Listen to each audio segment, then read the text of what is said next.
Então vamos à pergunta que não quer calar. De quem é a culpa? E sim, não há motivos para poder comemorar, mas tem muitas coisas para você entender.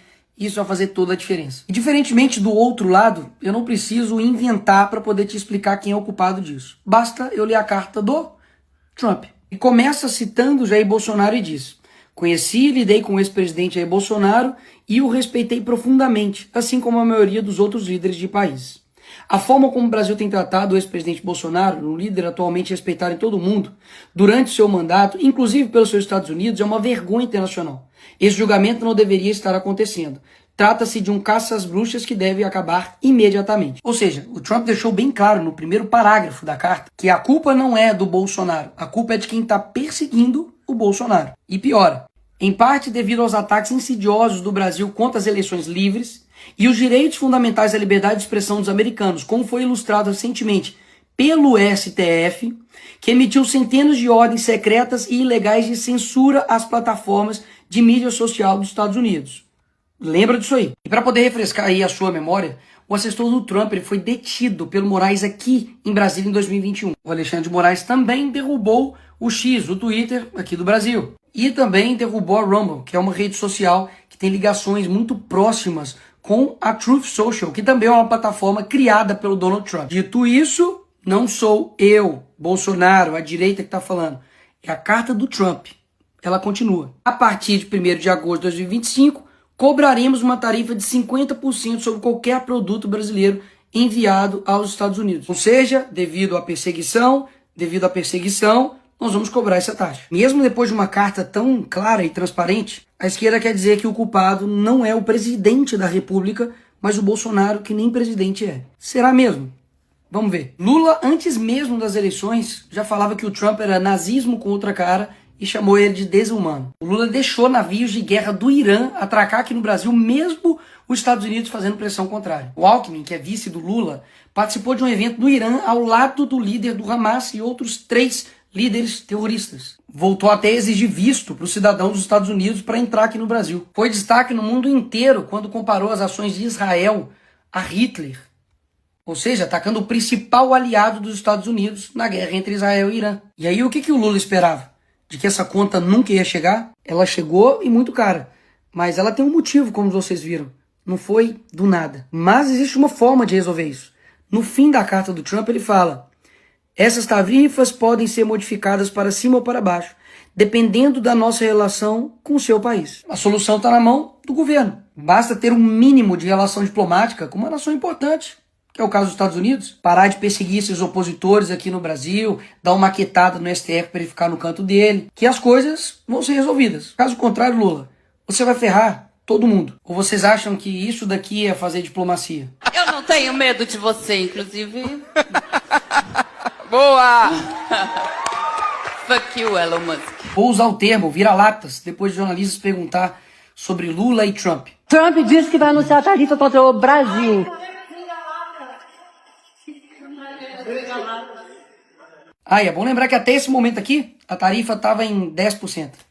Calma aí que nós não chegamos nem na melhor parte do vídeo. Vai por mim. A resposta do Lula para tudo isso foi essa. Se ele vai cobrar 50 de nós vamos cobrar 50 dele. E o que isso vai resultar?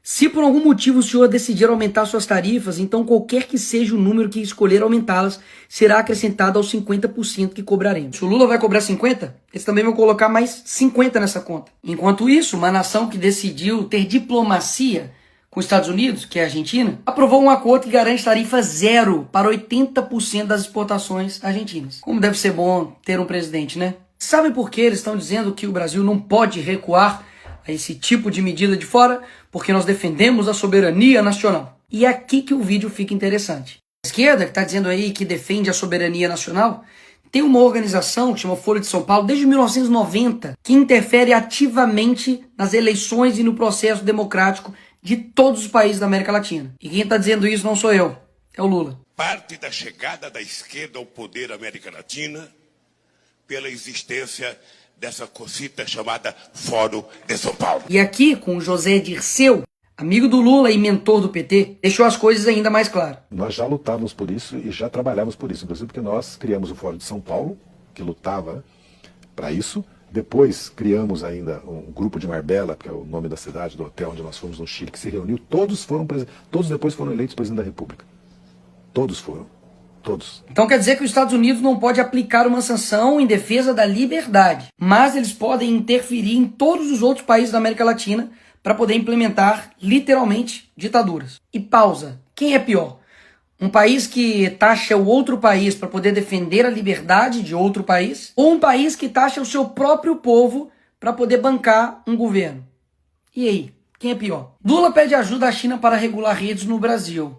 Ora, isso aqui não ataca a nossa soberania nacional? Quando o PT lá em 2016 pediu proteção internacional diante do impeachment da Dilma, não era ataque à soberania nacional, né? Tenho certeza, não era interferência.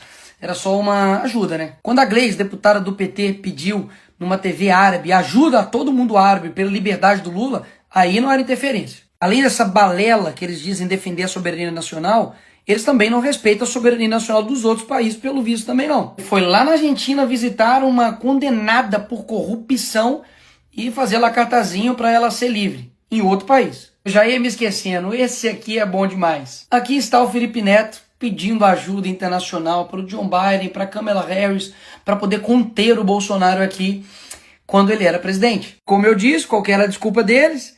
De que nós não precisamos de intervenção, mas precisamos de ajuda. Quando somos nós, é intervenção. Quando é a esquerda pedindo, não é intervenção, é ajuda. A Dilma também, quando foi nos Estados Unidos e na Europa buscar apoio contra a prisão do Lula, com certeza também não foi pedindo nenhuma intervenção no Brasil, né? Até mesmo que o Lula estava na Noruega. Por fim, o que esses dois aqui estavam achando? De que eles iam implantar aqui uma ditadura, calar os opositores, perseguir, deixar inelegível por nada. Porque eu não sei se você sabe, o Bolsonaro não está inelegível porque ele tentou dar um golpe. Foi porque ele fez uma reunião com embaixadores. Convenhamos, né? Derrubar a rede social, se aliar a ditaduras, e tudo isso não teria um preço? E ninguém do mundo livre lá fora olharia e falaria, opa, peraí, vamos conversar. Mas como nunca teve esse relacionamento, afinal de contas, o Lula diz que ainda não teve interesse em conversar com o Trump, um dos únicos líderes mundiais a não se encontrar com ele. Por essas razões, a sanção econômica veio. E repito, ruim para o Brasil. Mas como você viu, existe um porquê. Ignorar a boa diplomacia, promover perseguição, censura e ainda fazer provocações baratas vai custar muito caro para o Brasil. Enfim, eu avisei. Se a gente não parasse o Lula ia parar o Brasil.